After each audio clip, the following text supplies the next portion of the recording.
Perfect. So, good morning, everybody. Hi, hello, welcome to today's session. Thanks for joining us. So, before we get started, I would like to acknowledge that the land we identify as RTO9 is the traditional territory of the Haudenosaunee, Anishinaabe, and Huron-Wendat peoples. RTO9 honors the land, the people, and the treaties, recognizing the original guides of these territories and their enduring contributions. As treaty people, we all share the responsibility to uphold these agreements in a fair and respectful way. As a partner of Indigenous Tourism Ontario, RTO9 is committed to supporting Indigenous communities by creating space for their stories and helping foster socioeconomic growth through tourism. So, just a couple of housekeeping notes before we get started. First, if you missed it, this workshop is being recorded and it will be available for viewing after today's session on the RTO9's website, which is just rto9.ca. There's lots of times for questions. So if you have any questions during the presentation, please feel free to pop them into the Q&A box, which can be done anonymously at the bottom of your screen, or you can just put them into the chat window on the side and we'll get to them when we can. You're also going to receive an email following today's session with just a quick 2-minute survey link if you're able to spare some time to review the session, and you'll get a copy of the recording. So without further ado, I'm going to pass it over to our wonderful facilitator this morning, Paul Carl from Annie Drones. Over to you, Paul. Hello. Ane bonjour, Sego, Segole. Hello. My name is Paul Carl, and I'm the owner-operator, pilot of Ane Nishi Drones. It's a social enterprise business out of Kingston, Ontario. It's my retirement job. I started this flying 5 years ago, officially started my business last year. This is not as much of an advertising for me today. This is to do with any drone operator you're looking at hiring for your organization or your an event. And I'm more than happy to help each one of you if you are in a different location or if you want to do, and I can support you to reach out to other drone operators and help you learn how to work with a drone operator. How this came about was the tourism summit in November of 2025. I was there. A lot of people had questions. How do we hire a drone operator? What's involved? So I asked RTO9. I've worked with them for over a year now, and I thought this would be a good opportunity to make this happen and open up the doors for this new way of doing photography. A lot of people are still leery about it. They think it's a fad. They don't understand what drones can do. Drones can do amazing footage. They really can. I've worked with some of you. They give 4K drones. You can do videos. So it's really a great venue to be able to do that. So I'm going to go to the next slide.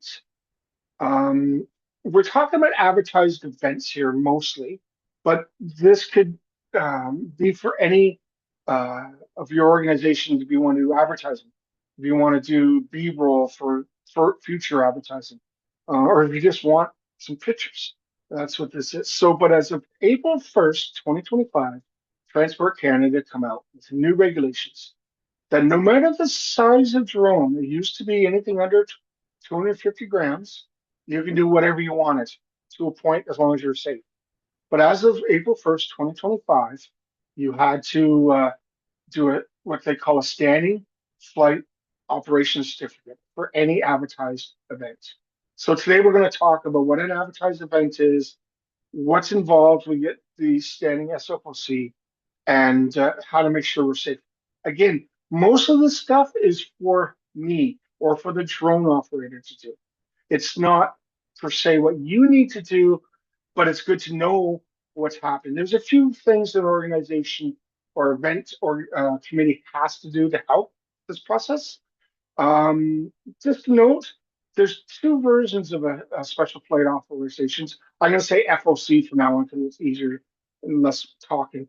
Um, there's the one where it's one-time event. It's $75 they charge, and the operator will probably put that cost to you. Some operators now are, as long as you have four standing, four SFOCs under your belt, usually the fourth one will become your standing one, where you don't need to apply every time. You just give a notification, which you'll see is really good. And it's only a one-time fee for $75 for the whole year. Uh, for me, as an operator, I swallow that cost. I don't think it's fair that I charge $75 for my first one of the year, but then I don't charge anybody else. So I swallow that cost. Okay, they're good from sorry, they're good from February 1st to January 31st. Okay, so advertised event. Some people really don't know what an advertised event is. It's anything that is publicly advertised and where the public is invited. So if you have a flyer, a Facebook post on your website, anything that's given out to the public and the public's invited, where the public have access to your event. Okay. Legally, a drone operator can only fly 400 feet up and always have to be visual. They always have to see their drone. But they're also with individual, depending on their license, their certification, have to be within no closer than 100 feet within the for the people. I have a advanced, so I'm allowed to get within 15 feet of a person. I can't fly over people, so take note of that. If you have a large event, I have to make sure I'm not flying over people. I can get a special flight authorization for that, but mostly they're harder to get. Here's just some examples: local parades, even a farmer or street market, amateur or pro. That's big. Amateur or pro, community celebrations, music and festivals. Again, this is for advertised events, but if you want to just hire a drone operator to take pictures, say, I'm using an example, um, La Boat. They want pictures of their boats. That's not an advertisement. If they're having an open day for the public to come and see the boats and test out the boats, that's an advertised event. So you would need an SOC. Okay. Important steps. No, you don't need to be able to run as fast as these guys. Important steps when you for the application is if you don't have a standing SFOC, and this is as an organization or a committee, you need to know the operator has to start the process 30 business days prior to the event. And the reason it's 30 business days to apply, which actually means about 40 to 60 days, you have to apply. There's a whole bunch of paperwork, goes to Transport Canada, and they'll say yes or no, and they give you approval. Sometimes they'll come back and say, we're missing this document, or do you have this? So that's important to know that if you're doing a drone operator and they don't have a standing, you need to plan ahead. You need to really make sure that it's not the last minute. Uh, what is required in the application? This is what I need to do, but it's just for information for you guys. One of the things you do need to do though is give me an email or on the letterhead, invite me. The reason that is Transport Canada knows I'm just not showing up doing a flight. You've invited me as the drone to do that. You could have multiple drones. You could have two companies. One, if it's a big event like a farm or a fair, you could have one drone operator on one side and one drone. Remember, we always have to be visual, and we work together to make sure we don't fly in the same airspace and everything. Um, but the Transport Canada needs to know who's flying. So if I'm flying, and this has happened, I was at an event one day, and I was the drone operator for the event.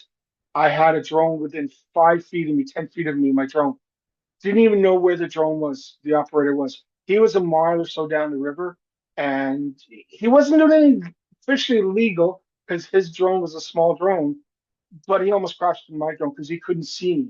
So you really need to know who's flying around your area. The purpose of the operation, we do a site survey. I'll get a little more to that. My operation procedures, safety plan. This is all my stuff that I have to do. So it's not just easy like you. What I'm trying to get at here, it's not as easy as getting a photographer to come. They do great jobs and all that, but they just stand there and take pictures. There's a whole bunch of stuff that a drone operator has to do behind the scenes to make sure the public's safe. You, Your liabilities covered, my liability, my equipment's covered. Okay, liability insurance is required. Just to let you know, most organizations and certainly most municipalities require a waiver um, or a third party, and most of them are $5 million liability now. Okay, this little line at the bottom is really important. So I have a standing SOPC, so I need a minimum of 5 days. I'm not applying. I go online and I give them notification because Transport Canada feels that I'm safe or whoever has that standing SOPC is safe and follows the rules and regulations and they're confident that we do what we're supposed to do. So we only need to give them 5 days notice. So again, as an organization, you need to understand you still have to give us some notice. Transfer Canada sometimes will say it's last minute. Yeah, okay, we'll help you, but I really try 5 days prior for standing, 30 days. So if you're looking to plan to have a drone, start at 30 days or actually 40 days. Start planning really ahead, and then all of a sudden, if you get a drone operator that has a standing SFOC, then you're great because you only have to wait for the 5 days. Okay. Uh, Here's some of the things that I have to worry about that you sort of, this is information for you. Is it uncontrolled airspace or controlled? Uncontrolled, you're in a field, you're not anywhere near any airports, prisons, provincial or federal parks. Controlled airspace, if you're near an airport, a hospital helipad, prison area, or anything like that. You know, a drone operator will know these. And when I work with my clients, first thing I do is where am I going to be? That's why that letter helps because it gives the address of where we're going to fly. And then I can say, yes, I'm next to an airport. I did the Glengarry Highland Games and then airport's right next to it. Still can fly. I just needed to know. Okay. Do I have this proper require safety equipment? Do I have a safety vest? Do I have a fire extinguisher? Do I have a radio operator, like a radio to listen or scanner? So do I have all that? Do I have the liability insurance? Again, it's not just for me. If something happens, you as an organization would be covered because your insurance may say, well, did this operator have insurance? So you need to look at that. Do I have a standing or a FSOC? So can I actually fly? You may have a friend that has a son that has a drone. Yeah, you want to hire him, and that's great. But you need to understand that this person may not be allowed to fly. That said, they can fly. Any drone can fly outside of the boundary of the event, 100 feet outside. And they can zoom in. You're not going to get up close stuff. But say if you're at a fairground, I can fly 100 feet away from that fairground and capture if I don't have an SLC. So you can still do it. You just can't do it right in there. Okay?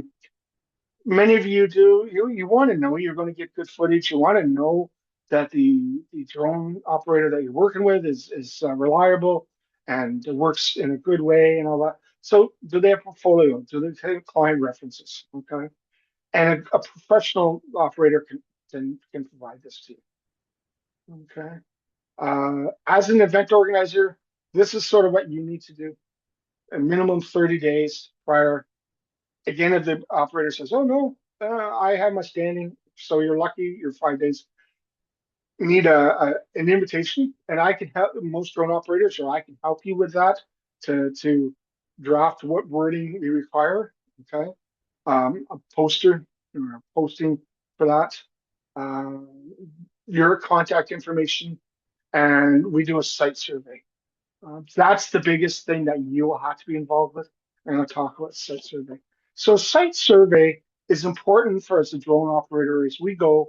We're just not going to go fly because there could be trees. We could be in a controlled airspace. We need to know where the public's going to be. We know where we need to know like international boundary when I was doing the toll ships, hydro wires are. So we need to know all that stuff. So when we go and visit with you, Uh, it could be one visit, could be two, but it takes a half an hour to an hour, maybe half a day, depending. And we go and we see all the obstacles or the things that could cause us problems. And it's responsibility of a drone operator to do the site survey, but also I always like to have the organizing or organizers with me so they can say, well, we want you here. Then I can explain why I can't go there because it's over the public, but I can go here. One of the things I do is I actually let the people fly my drone. I actually say, why don't you go up and see what the drone sees so that you'll get a better idea. And you may say, oh, that's wrong. Because it's one of the things as a drone operator, I can fly and take all the great pictures I want, but they're not my pictures. They're your pictures, your images, your photography. So you want to get what you want. So I let you fly my drone. I'm confident if I'm right beside you, I can do that. So that's one of the things I do during my site survey. Considerations, site survey, trees, power lines, buildings, uh, over people, crowds. A lot of people don't understand about buildings, wind, and we'll talk about wind. It might be nice and calm, but you get beside a building, there could be drafts and it could turn your drone upside down. Close to airports, parks, provincial and federal parks, you're not allowed to fly without permission. So if you're having an event at, say, Silver Lake, you need to get permission from the park warden. Rideau Canal, one thing is I actually have permission from the Rideau Canal to fly at the locks, any federal or provincial park area. Some municipalities have rules as well, bylaws, so you need to look into that. I never fly from private property, and we should never fly from private. So if you have permission to fly from there, as the organizer, you can get that permission. Um, we can fly over the property as long as we're not taking personal information. The airspace is not owned by anybody, but I'll never fly from private property unless I have permission. One of the things I do is that email you give me, I use that as someone comes and says, "What are you doing here?" And so I'm working for, say, an event, and I'm working for them, and they give me permission to do this. So emergencies. So this happened with my flight review. You're flying along, and the flight reviewer said, "Oh, there's a car accident on the road there. What do you do?" First thing you do is land. Fire, forest fires, accidents. The police may want to put up their drone to do recreation of the accident. So you have to land. So that's something you have to take into account. Forest fires, you're not allowed anywhere near forest fires. It's over a mile. You have to be away from them for emergency situations. Prisons, doesn't mean you can't. I've been able to get permission to fly within airspace. It's 1 nautical mile from the boundary of the penitentiary. Um, but you can get permission. I have had clients within that. You just can't go towards them. And you work with the warden's office. Military bases, some military bases have restrictions, um, especially ones with airports. NOTAMs, this is something you may or may not understand. NOTAM is a notice to airmen. For example, Queen's University, when they had St. Patrick's Day or they have homecoming, the police in downtown Kingston close off airspace to all drones so that they can use their drones. So you're not allowed to fly. I didn't add in here wind and rain. Drones typically can't fly in high winds. My drones can go 50-kilometer winds.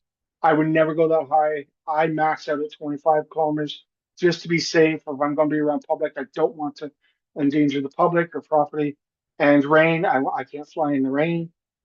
So that's something, but that's something we can't control. All these other things sort of can mitigate and control. That's the end of my presentation, and I'm going to stop sharing now, and we're going to have questions. Please ask. I'm happy to ask any questions, and if you can't think of any questions, please come to email me or email Meg, and she can do it. So there we go. Perfect. I have some questions for you, Paul, to get you started. Sure, sure. So, when somebody's going to hire a drone operator, Mhm. what are some questions or should they be requesting copies of things to ensure that they're operating legally? They can and they should. The reason is that they're covering their liability. So I could prove. Now I keep it electronically. I also have paper copies. Electronic is fine. And a lot of times in the process of planning for the event, I will email the organization the third party waiver. I will email the copy of the SFLC. I'll email a copy of my license. So all of that is there so that they know that I'm covering the bases. So they're covered. So if their insurance ever asks, they can say yes. Perfect. So when people have hired a drone for their event, is there anything they should be doing for the general public or at the ground level to let people know that there's a drone operating? So would they need to say a disclaimer that there's filming in progress? One of the things is, and I didn't have, that's a good point. I didn't have it on my presentation, is that most places, because it's a public event, people take photography. Um, One of the things is, yeah, say there's a drone, and that's the only drone allowed to fly. The other thing is they can post it on their Facebook, their advertising, saying we're having this event and we've hired a drone operator flying there, but that's the only drone operator. If they have two, they can say two. The other thing is, they could say, well, they make an announcement that because we have to have a safe space to fly from. We just can't launch from a crowd. So usually it's 20 feet squared.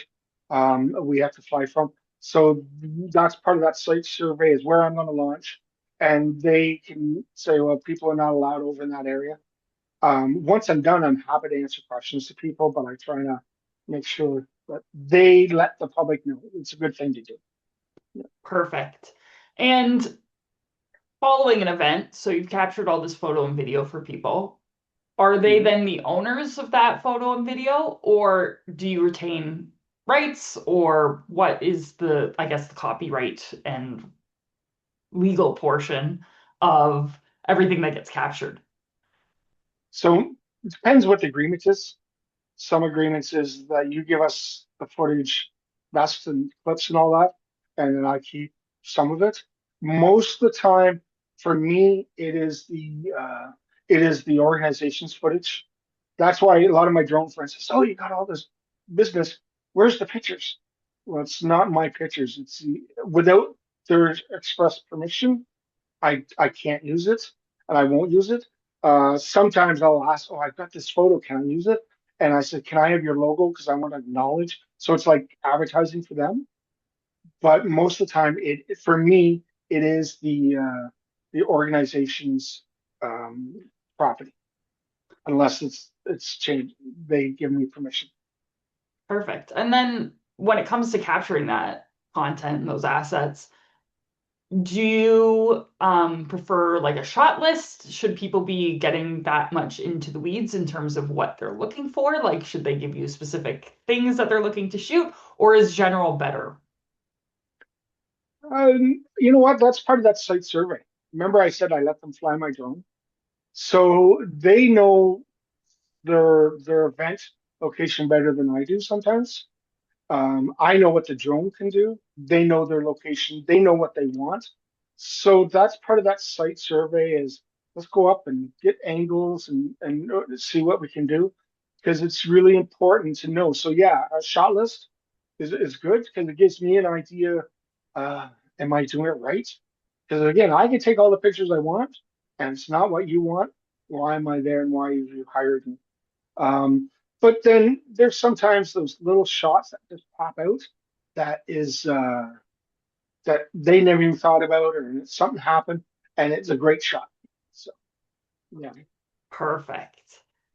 So, is there any equipment, like any kind of specialized drones that people should be looking their operator to have? I know you have some preferences on what you like to use, but is there specific drones of, maybe they have a specific quality camera that people should be keeping an eye out to see if their drone operator has? So most people uh, in this photography, aerial photography, use DJI drones. That's the best. They're quality. They're the best. They're stable. One of the things is something that can do 4K. Nowadays, even the Mini 4 Pro, the Mini 5 Pro. I have a Mavic 3, which is 1 kilogram drone. They have 4K. They have really good quality. Something has good quality, does good video. A lot of people don't realize that I want a photo of this, I want a photo of that. You get 4K quality video, not 4K quality photos.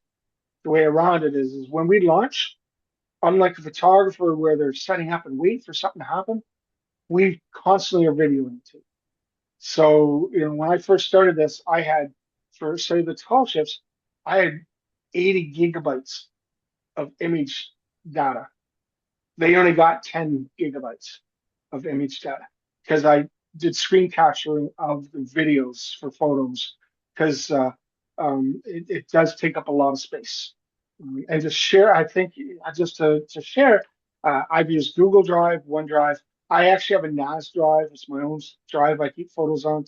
I'm upgrading that recently so that I can send you a link and you can download them, and then it's your property.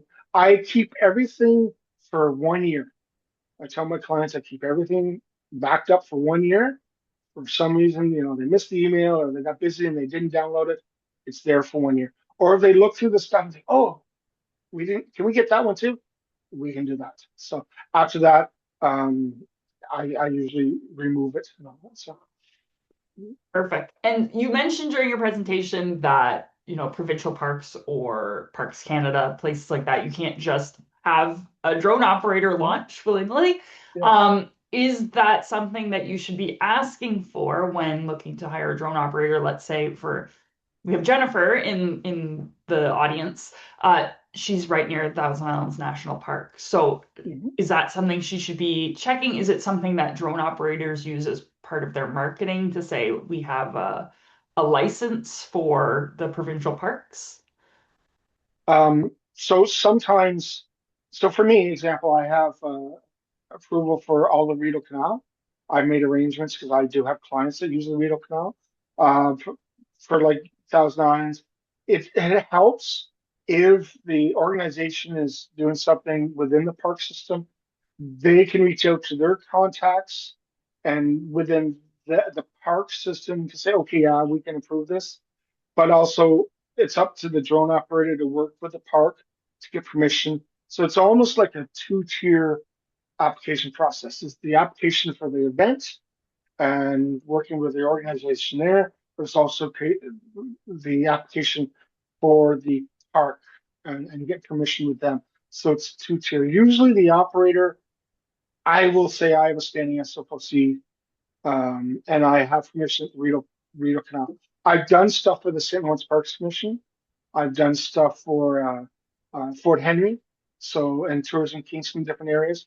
So a good operator will know those contacts. So I hope that answers the question. But Well, actually, coming off this question, Scott is asking if I own an island in the Thousand Islands, but it's within the park region, does he require permission since it's on his own island? is the island part of the parks? That's the question. If the island is your park, you own the island, it's yours. The boundaries of now I'm just going on a limb here. I think it's only the islands themselves. It's not the whole. It's within the national. Can I get back to you on that one? Yeah. Because if I look, I have an app called Drone Pilots, and it's an app, and for me, it shows only the islands are restricted. It's not like the airspace around the whole river. So I'm gonna ask that. I'm gonna get back to that. It's a good question. I think you'd be okay above your own island if you own the island. You just can't go to the park island next door to you. So I was going to say, and I wonder if it's from where you're launching it from too. If you're launching it from the public, the Parks Island, then that might be where you need a license. But if you're at a private island and launching from the private island, maybe that's where the differentiation comes in. It's hard when it's, yeah. 1,864 different islands and only some of them are park zoned and some of them are private. So the regulations state that you can't launch from the parks. I know parks don't like you flying over, and there's a reason for that. There's wildlife, there's the public that use the parks, so there's a reason for that, and it's you need to be respectful for that. But one of the things is that it's always good to ask. That's one thing I've learned over the past 5 years I've been flying. You can get permission. People say, "Oh, you can fly it near a prison." All I did was ask, and worked out an agreement. You can fly at Fort Henry. Yeah, all I did was ask. You know, I see next to the border. Are you right on the border? If you're right on the border, be very, very, very careful. Unless you have a drone operator license for the states, right, which is the Part 107, you cannot fly your drone over the border. Okay. Okay, then you should be okay. Yeah, you should be okay. If you have your Part 107, then you can go over. That said, you're flying from Canadian airspace to American airspace. Always make sure you can see your drones. But yeah, it's a 107. And what's the SOFOC? Because there's different SOFOCs. What would your SOC be with for Scott?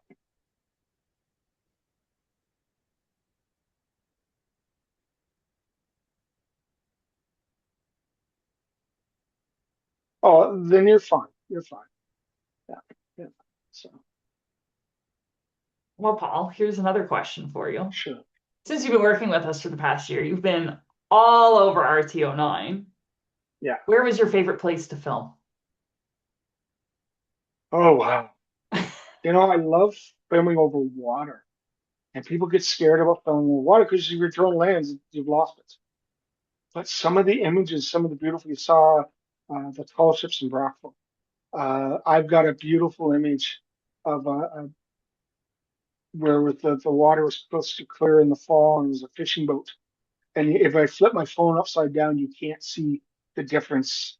And the boat wasn't moving, but it looked like it was moving, but it was my drone. So I want to say over the water. There's so much beautiful. I got horseback riding. I got pictures there. Going through the canals. The Rideau Canal was nice. Everywhere Eastern Ontario has such beautiful, beautiful sights. How I actually started was flying at a field for an Indigenous food sovereignty garden here in Kingston, and that's how I started flying.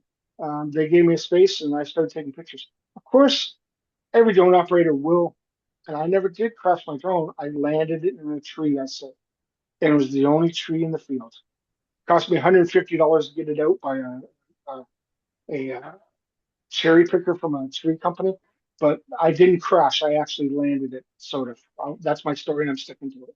So, does anybody else have any questions? I'm not sure. I don't see any others. I will double check to make sure there's none in the Q&A box. But I One of don't the things see any. one of the things I sort of want to say is, the elephant in the room. How much does it cost? Because a lot of people say, "Oh, we want a drone," and but we can't afford it. But you'll pay for a photographer, and because that's one of the reasons people don't really understand what goes into having a drone business and insurance. The cost of the drones. One of my drones is $7,000. The other ones are about $1,500 each. The insurance is a fair amount. Travel, gas, all that stuff. So it does cost. Um, I charge. I have actually, I'll say, I have my rates on my website, which is going to be updated in about a month. But my rates, I don't fix them.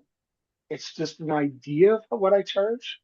I never ever tell anybody, don't say no because you can't afford that extra $50. Don't say no because you can't afford it. You never know how what you don't get. It's like, oh, we had that beautiful shot and we missed it. We didn't get it, right? I'm more than welcome to have a negotiation. Can't speak for all operators, but I'm happy. I'm at that tourism, especially rural tourism, needs to be front and center. Needs to be out there because all these little small communities have such beautiful, beautiful events and locations that people don't see, and so don't think it costs too much um, because you may miss out something. And a good drone operator will be willing to have a conversation with you. I'm more than happy. That's my policy. And because I'm retired, and this is like a social enterprise business, I like giving back to communities. So I'm more than welcome uh, to have that conversation with you. So, anything else? I think that it was a great way to sum it up, Paul, Yeah, having those rural organizations. Oh, uh, Scott's asking if you could leave your email address I'm in going to do the that right now. chat there. So I will also provide a link as a follow-up to Paul's website, just so you can go in and check it out. Just a reminder for everyone who's on here today that there will be a quick survey that will follow up with this as well as a recording of Paul's session. And we have a few other webinars that will be coming up in the next couple of weeks. We have one on AI and ranking your website with the answer search engines. And we also have one on Environics that's going to be coming up on April 14th. That's looking at the data that we're collecting so that you can understand the reports and what they mean. And if we don't have any other questions for I Paul, have one more. I just want you have one. to Go for it. Yeah, well, it's another question. Is just so some people want to know what Aninishi means. So Aninishi is Anishinaabe. I'm indigenous, and Anishinaabe is like Ojibwe, and Anishinaabe. So Aninishi is Ani is friend, or sorry, Ani is hello, and Nishi is friend. It's spelled different ways in different dialects. So it's hello friend. And I tell my clients to become my friends. So that's one of the things. The other thing is, if you go to my website, it's being updated. But if you go to my Facebook page, that's where I post a lot of my videos. I'm working on YouTube, all this new stuff. You have to do YouTube, TikTok, Instagram. I can't keep, I have to hire it. My grandson, who's 9 years old, can blow through it. But it's all the stuff as a business person, you have to keep up to this. But if you go to my Facebook page on EDC Drones, there's a lot more photos and videos on there as well. So thank you so Awesome. much, everybody that came out. I've worked with Summit, and I look forward to, maybe working with you further on. And Scott, I'd love to find out where you're located in Thousand Isles. I was born in Ivory, uh, raised there. I lived there for 17 years, and it's a beautiful area. So I would love to have a conversation where you are. So Awesome. Well, thank you so much, Paul. This was so informative, and I'm hoping that it makes it a little bit easier for people who are organizing events to look at mhm. having a drone come and capture those things. What a great way to show how many people attend an event, right? It's hard. You see a number on paper, but seeing all of those people at an event changes Yeah, the game. So yeah, thank you so and much it's a for new. putting this together. Well, thank you very much. It's a new way to do things. So it's a new out of the box type thing. So I look forward to helping anybody. And again, if it's not me, this is not just advertising for me. It is, I'm happy to say, oh, I know drone operator. Well, look at Scott, you know, if I so there's, I'm happy to promote and help other drone operators too. I think that's important. So Awesome. Thank you, Paul, and take thank you care. everyone for attending today. Have a great rest of your day. If you have any questions for Paul, you can see his email there in the chat. Feel free to reach out with any questions you might have or any questions for me. We're always here to help. So thank you. And thank you, Paul. You're welcome. I'll stay on.